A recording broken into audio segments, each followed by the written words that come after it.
Si en este momento tuviéramos que analizar lo que hay en nuestros corazones, ¿qué encontraríamos? ¿Sería Dios el que ocupa el primer lugar en nuestro corazón? Nuestro corazón estará lleno de su palabra y nuestro mayor deseo será obedecerle.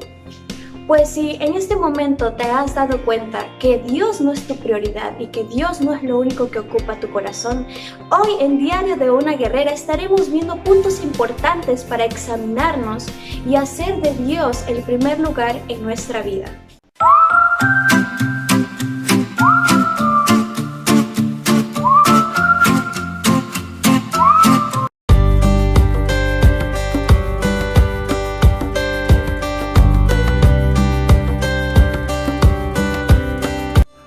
Hola, ¿qué tal? Soy Emily Tinoco y bienvenidos a Diario de una Guerrera. Como ya vieron en el título del video del día de hoy, vamos a continuar con nuestra serie Mujeres Dependientes de Dios con nuestra lección número 6, que titula Abrid bien vuestros corazones. Nuestro estudio de hoy se sitúa en 2 Corintios y vamos a estudiar desde el capítulo 6, versículo 11 hasta el capítulo 7, versículo 16. Y vamos a dividir nuestro estudio en 3 partes. Nuestra primera parte de nuestro estudio se sitúa en 2 Corintios capítulo 6, versículo 11 hasta el capítulo 7, versículo 1. Veamos lo que dice la palabra del Señor. Nuestra boca se ha abierto a vosotros, oh Corintios, nuestro corazón se ha ensanchado. No estáis estrechos en nosotros, pero si sois estrechos en vuestro propio corazón. Pues, para corresponder del mismo modo, como a hijos, hablo. Ensanchaos también vosotros. No os unáis en yugo desigual con los incrédulos, porque ¿qué compañerismo tiene la justicia con la injusticia? ¿Y qué comunión la luz con las tinieblas? ¿Y qué concordia Cristo con Belial? ¿O qué parte el creyente con el incrédulo? ¿Y qué acuerdo hay entre el templo de Dios y los ídolos? Porque vosotros sois el templo del Dios viviente. Como Dios dijo, habitaré y andaré entre ellos, y seré su Dios, y ellos serán mi pueblo. Por lo cual, salid en medio de ellos y apartaos, dice el Señor, y no toquéis lo inmundo, y yo os recibiré, y seré para vosotros por Padre, y vosotros me seréis hijos e hijas, dice el Señor Todopoderoso. Así que, amados, puesto que tenemos tales promesas, limpiémonos de toda contaminación de carne y de espíritu, perfeccionando la santidad en el temor de Dios. Este primer punto podemos llamarlo cuidado con lo que hay en nuestros corazones. Como les mencionaba en la introducción, es muy necesario que analicemos lo que hay en nuestro corazón. ¿Cómo sabemos eso? Porque eso va a ser nuestra prioridad en nuestro diario vivir. Es aquello en lo que pasamos más tiempo pensando, en lo que más invertimos nuestro tiempo y dinero.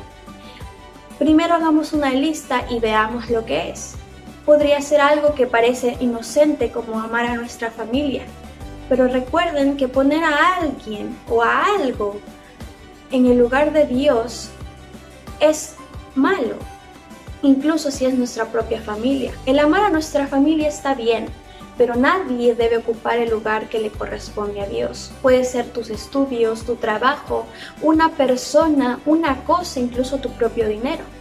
Tenemos que tener mucho cuidado en las cosas que pensamos que deberían ser nuestra prioridad, cuando en realidad nuestra prioridad debe ser Dios. El apóstol Pablo nos menciona algo muy importante, y es que tenemos que tener cuidado con nuestro pecado. Nuestro pecado muchas veces va a hacer que nuestro corazón se llene de maldad, de pensamientos impuros, y que estemos continuamente en nuestro diario vivir en contacto con el pecado. Y ahí nos da un ejemplo acerca del yugo desigual en el versículo 14. Esta frase del yugo desigual, este tema del yugo desigual, también podemos encontrarlo en Deuteronomio capítulo 22, versículo 10 como un ejemplo, así que veamos lo que dice. No ararás con buey y con asno juntamente. tienen que ver dos animales con el yugo desigual? Emily, explícame porque yo no puedo entender. Es muy simple. Ambos animales son de diferentes especies, tienen un carácter muy diferente, incluso al tamaño. ¿Qué pasa si colocan a estos dos animales para arar la tierra? Uno, por ser el más pequeño, no va a poder aguantar el peso que el otro. Por lo contrario, quizás es más terco y va a querer irse para un lado y el otro para el otro lado, y el camino se va a malograr. No van a realizar un buen trabajo, como dos bueyes. Es igual con nosotros los creyentes. Es cuando tenemos comunión con los incrédulos. ¿Eso es lo que está queriendo decir el apóstol Pablo? Pues no. El apóstol Pablo se refería a tener relaciones interpersonales, es decir, una relación muy cercana, podría decirse sentimental, con otra persona que no es creyente. Esto se ve muy frecuentemente hoy en día en muchos cristianos. Tienen jovencitas o jovencitos, tienen relaciones sentimentales justamente con otras señoritas, con otros jovencitos que no son creyentes. ¿Y esto por qué? ¿Esto a qué se debe? Pues Satanás está ahí. Satanás ve nuestros corazones, o ve lo que nosotros hacemos, mejor dicho. Y si nosotros estamos constantemente pensando en eso, si ese es tu punto débil, ahí es donde Satanás te va a atacar. Muchas veces va a ser difícil, ya que hoy en día la juventud también anhela tener a una compañía. Y muchos de los jóvenes hoy en día se adelantan a lo que Dios quiere, a los tiempos que Dios está planeando dar a la persona correcta, a la persona que le está preparando. Hoy vemos a adolescentes de 10, 11 años, incluso a niños pensando justamente en esto. ¿Por qué se debe esto? Ya les acabo de comentar, Satanás está detrás de cada niño joven, colocándole el pensamiento de que pueden tener relaciones libremente, que no hay una edad para enamorarse, para experimentar todas las cosas que vienen en el matrimonio. Y creo que muchos han caído en ese problema, y más las personas claramente que no conocen al Señor. Pero esto no significa que para los creyentes no vaya a ser una excepción. Satanás también te puede hacer caer a ti, poniéndote a una muchacha muy bonita que no va a la iglesia, o a un muchacho que quizás está buscando tu atención, que se muestra detallista, pero Satanás los está usando. Uno, para que tú ya no continúes en tu relación con el Señor, no la fortalezcas, sino que la prioridad sea esa persona. El apóstol Pablo es muy inteligente, ¿verdad?, al hablarle a los corintios, sobre todo por lo que ellos estaban haciendo y pasando. Pero sus enseñanzas nos traen a la actualidad del día de hoy, en la que nosotros podemos aprender acerca de esto. ¿Este es un problema que se ve? Sí, pero ¿cómo podemos cuidar nuestro corazón? ¿Cómo es que podemos alejarnos de eso? Es simplemente buscando a Dios y colocando a Dios en el primer lugar de nuestra vida. Al tú reconocer que Dios es tu todo, que Dios tiene el control sobre tu vida, vas a dejar que Él haga todo lo que está en sus planes. Porque recuerden que los planes de Dios son perfectos, van más allá de nuestra imaginación. Él tiene todo planeado para tu vida, sabe en qué momento te vas a casar. Y quizás tú te estás adelantando, Él ya tiene a la persona correcta. Él solo quiere que tú le sirvas con todo tu corazón, sobre todo con tu juventud, con la etapa en la que estás pasando, donde hay energías, donde podemos ir libremente a evangelizar, donde no tenemos quizás muchas responsabilidades como quizás los adultos casados. Dios quiere que te entregues completamente a Él y que le dejes hacer su voluntad en tu vida. Pero somos tercos a veces, ¿no? Los jóvenes somos muy tercos a veces y quizás un poco rebeldes, ¿no?, en ese sentido. Y creo que por eso muchas veces pagamos las consecuencias de nuestros actos y luego nos quejamos y decimos, ay, ¿por qué Dios no me ayudó en este momento? Cuando en realidad son las consecuencias de nuestro propio pecado, de desobedecer a Dios. Analicemos esa parte en nuestra vida. Y ahora, ¿qué debo hacer para que no ocurra esto en mi vida? ¿Qué es lo que tengo que hacer? En primer lugar, buscar la santificación, buscar alejarte de aquel pecado que estás cometiendo. Si este es el caso, quizás has caído en este pecado, déjame decirte que hay una solución para esto, y es simplemente buscar la santificación. ¿En qué sentido? Alejarte, separarte de ese pecado que estás cometiendo. Ahora, con esto quizás muchos me van a decir, ay no, Evelyn, me estás pidiendo que termine con aquel muchacho o muchacha que no cree en el Señor, que no me está acercando a Dios. ¿Me estás queriendo decir eso? Déjame decirte que sí. Porque esa no es la persona que Dios ha preparado para ti. Por lo contrario, esa persona quizás pueda parecer una persona tranquila. Quizás no te está diciendo, no vayas a la iglesia, pero no te está animando a ir a la iglesia, no te está animando a hacer tu cuaderno espiritual, no te está animando a visitar a otros creyentes, a discipular. Simplemente comparten cosas del mundo con esa persona. ¿Qué debes hacer? Terminar esa relación. Aunque sea muy doloroso, aunque puedas pasar por un momento muy triste, es lo correcto y es lo que a Dios le agradaría. Si esa persona es para ti, yo sé que Dios tarde o temprano puede hacer un cambio en esa persona. Mientras tanto, tu deber ahora es terminar con ese pecado que estás cometiendo. Si en este caso también en tus pensamientos, en tus sentimientos sientes algo por una persona no creyente, es momento de acabar también con esos sentimientos por esa persona. Porque ustedes saben cómo Satanás de inteligente, ya está maquinando, ya está planeando cómo hacerte caer. Y es ahora cuando tú puedes tomar la decisión de agradar a Dios. ¿Cómo lo puedo hacer? Una de las soluciones es muy simple. Si tú eres muy débil y sabes que vas a caer, huye. Huir no es de cobardes. Vemos un ejemplo de un joven en la Biblia llamado José. Una mujer lo sedució, quería acostarse con él, y este joven huyó. No porque era cobarde, sino porque él amaba mucho al Señor en su corazón y quería ser un joven agradable al Señor. Entonces huyó para no cometer pecado. Nosotros tenemos esa oportunidad también. Como les digo, muchas veces somos débiles.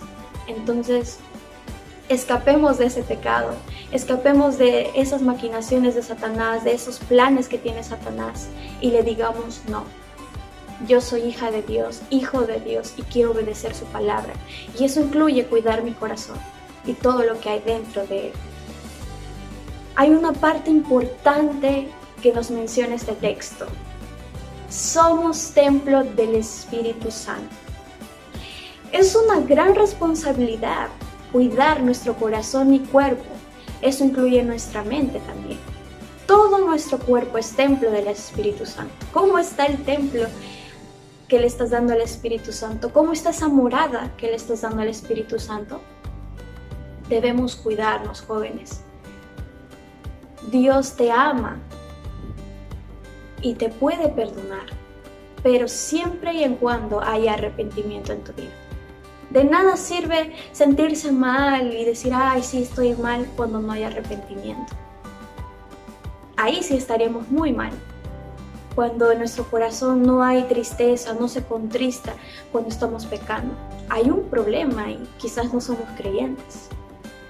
Hay que analizar muchos puntos, ¿verdad?, en nuestra vida, y eso es muy importante, porque eso nos va a llevar a fortalecer aquellas áreas en las que quizás estamos descuidando nuestra vida espiritual.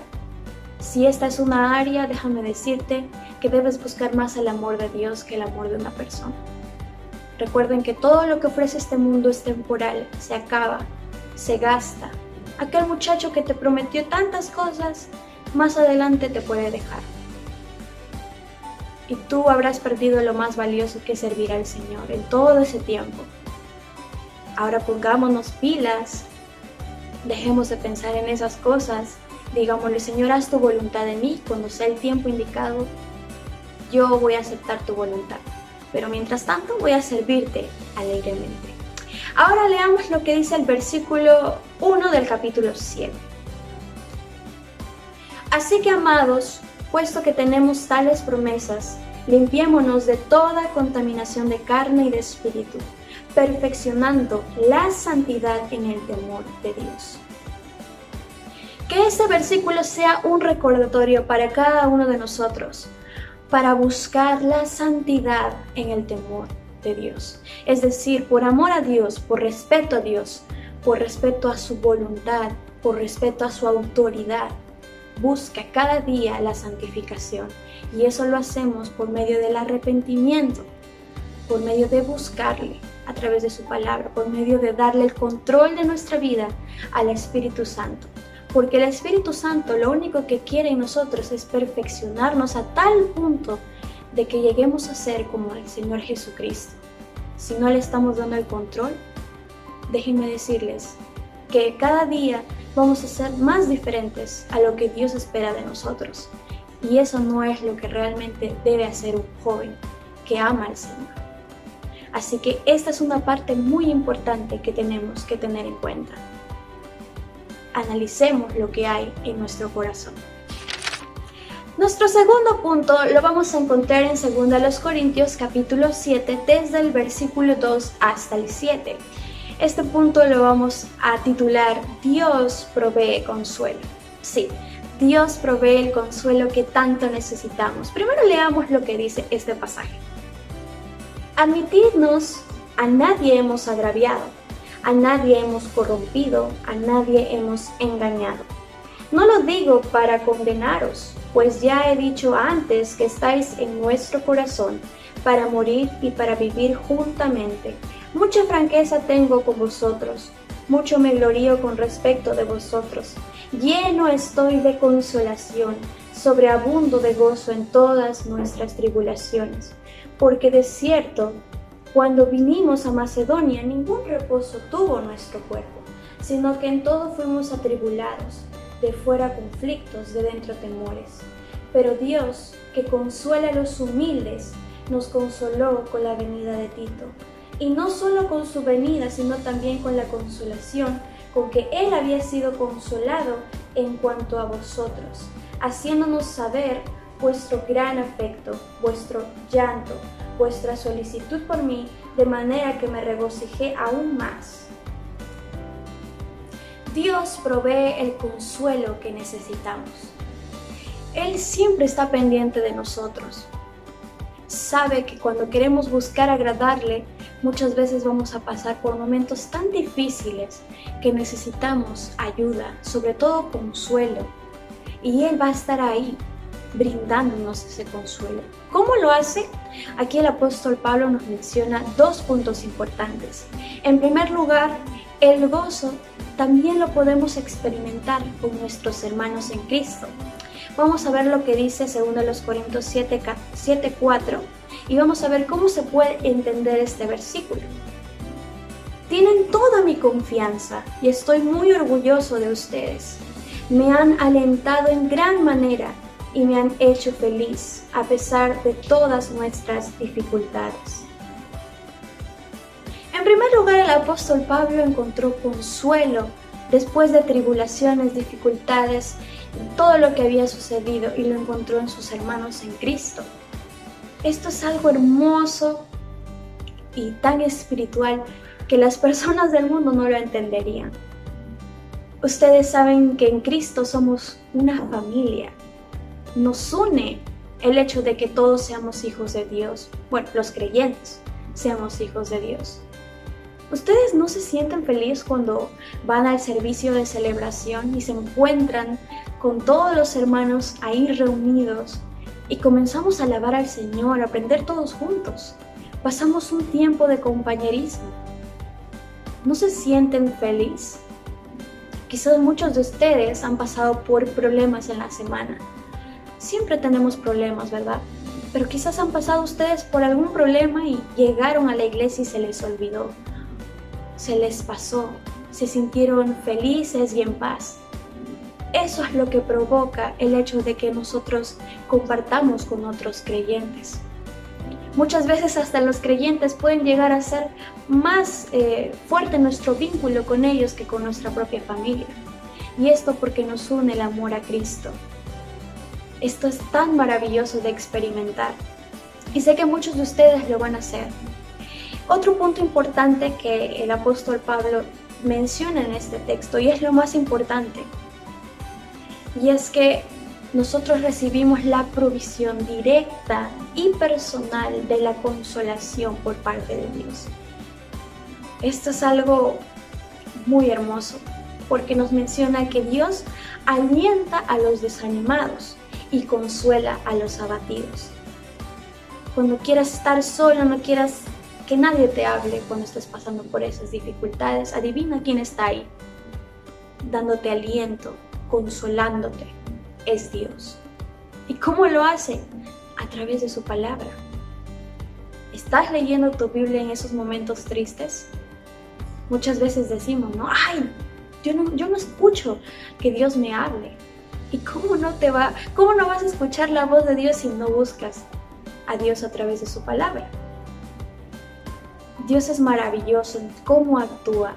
Todas las herramientas que Él nos brinda para que podamos seguirle fieles, sirviéndole. Solo es cosa de analizar nuestra vida y buscar bien esas herramientas. ¿Dónde? En su palabra. Así que hay que hacer un compromiso, jóvenes. Hay que leer más nuestra Biblia, porque no saben los tesoros que ustedes pueden encontrar dentro de ella. Muy bien, nuestro tercer y último punto lo vamos a encontrar dentro de 2 Corintios capítulo 7, versículos del 8 al 16. Veamos lo que dice.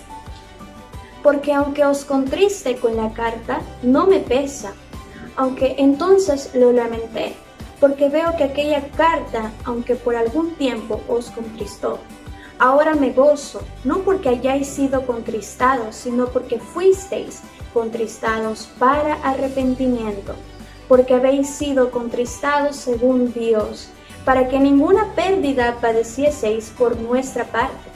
Porque la tristeza que es según Dios produce arrepentimiento para salvación, de que no hay que arrepentirse. Pero la tristeza del mundo produce muerte, porque he aquí esto mismo de que hayáis sido contristados según Dios, ¿qué solicitud produjo en vosotros? ¿Qué defensa, qué indagación, qué temor, qué ardiente afecto, qué celo y qué vindicación? En todo os habéis mostrado limpios en el asunto. Así que, aunque os escribí, no fue por causa del que cometió el agravio, ni por causa del que lo padeció, sino para que se os hiciese manifiesta nuestra solicitud que tenemos por vosotros delante de Dios. Por esto hemos sido consolados en vuestra consolación, pero mucho más nos gozamos por el gozo de Tito, que haya sido confortado su espíritu por todos nosotros. Pues si de algo me he gloriado con él respecto de vosotros, no he sido avergonzado, sino que así como en todo os hemos hablado con verdad, también nuestro gloriarnos con Tito resultó verdad, y su cariño para con nosotros es aún más abundante. Cuando se acuerda de la obediencia de todos vosotros, de cómo lo recibisteis con temor y temblor, me gozo de que en todo tengo confianza en vosotros. Dentro de este pasaje podemos aprender algo muy importante, y es que mientras tengamos un cuerpo terrenal muchas veces vamos a pecar y seremos tentados.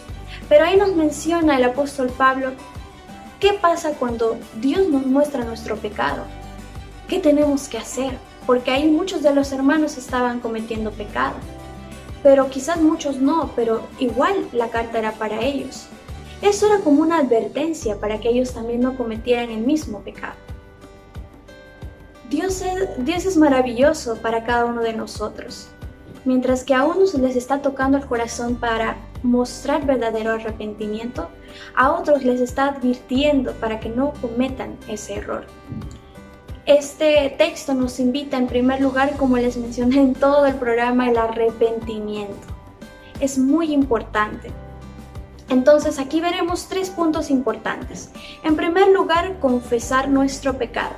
Al nosotros confesar el pecado que estamos teniendo o viviendo, estamos diciéndole a Dios, estoy de acuerdo contigo, Dios. Estoy de acuerdo en que yo estoy pecando, yo soy el problema, no tú. Pero yo quiero solucionar ese problema, pero por mis medios no puedo. Así que necesito de tu ayuda, necesito que limpies mi corazón y me ayudes a quitar ese pecado de mi vida, porque quiero ser santo, quiero ser agradable a ti, quiero ser conforme a tu corazón. Una vez que hayamos confesado nuestro pecado, esto viene acompañado del arrepentimiento como segundo punto. De nada sirve que le confesemos nuestros pecados a Dios si no hay verdadero arrepentimiento. Eso es algo que debemos hablar seriamente. Quizás muchos de ustedes han escuchado las partes de una oración o qué cosa contiene una oración. Y que quizás muchos de ustedes aún no entienden ese significado. Dentro de la oración muchas veces nos dicen, ¿no?, nuestros guías, tienes que confesarte al Señor y decirle que te perdone tus pecados. Pero yo recuerdo que de niña lo hacía. Pero en este punto, cuando ya soy adulta, me doy cuenta que de niña yo no entendía el verdadero significado. Porque yo confesaba mis pecados al Señor, pero dentro de mi corazón no había arrepentimiento. Y hoy en día, siendo adulta, me tomo muchas veces un momento para pedirle perdón al Señor, pero con verdadero arrepentimiento. Y esto se ve quizás en los nuevos creyentes, que aún no saben que cuando tú debes confesar tu pecado al Señor, en tu corazón debe haber arrepentimiento por ese pecado. Que te duela tanto en tu corazón haber cometido ese pecado. Eso es lo que debe haber en nuestra vida, ese cambio. La confesión viene acompañada del arrepentimiento. ¿Y qué es el arrepentimiento? Cuando tú te arrepientes de algo significa que ya no vas a volver a hacerlo, porque si no, no sería verdadero arrepentimiento. Aquí Dios nos invita a dejar nuestro pecado, no solo por un rato y luego cometerlo luego, sino dejarlo y no volverlo a hacer. Y en tercer punto, es que justamente este arrepentimiento nos conduce a la dependencia al Señor. Todo esto, señoritas en especial, está moldeando nuestra vida para ser más dependientes de Dios. Al tú arrepentirte de tus pecados, estás diciéndole: Dios, yo dependo de ti. Ya no quiero cometer pecados. Obra en mi vida. Debes mostrar un cambio verdadero y sincero frente a Dios. No es tarde. En este momento, joven señorita que me estás viendo, les hago una invitación para analizar con lupa lo que hay en nuestros corazones. Qué pecados estamos cometiendo, qué cosas están ocupando el lugar de Dios. Y como hemos visto en el estudio del día de hoy, buscar verdadero arrepentimiento, dejar nuestro pecado y buscar la santidad en nuestras vidas. Solo de esa manera podremos depender completamente de Dios. De lo contrario, si no lo hacemos, estaremos confiando en nuestras fuerzas y nos vamos a creerlo autosuficientes. Espero que el estudio del día de hoy haya sido de mucha bendición para sus vidas. Sobre todo, que este estudio te haya hecho analizar tu vida de un punto diferente. Sobre todo para que puedas hacer un cambio y buscar a Dios. Que Dios sea el primer lugar en tu vida. Nos estaremos viendo en el siguiente programa. Dios les bendiga.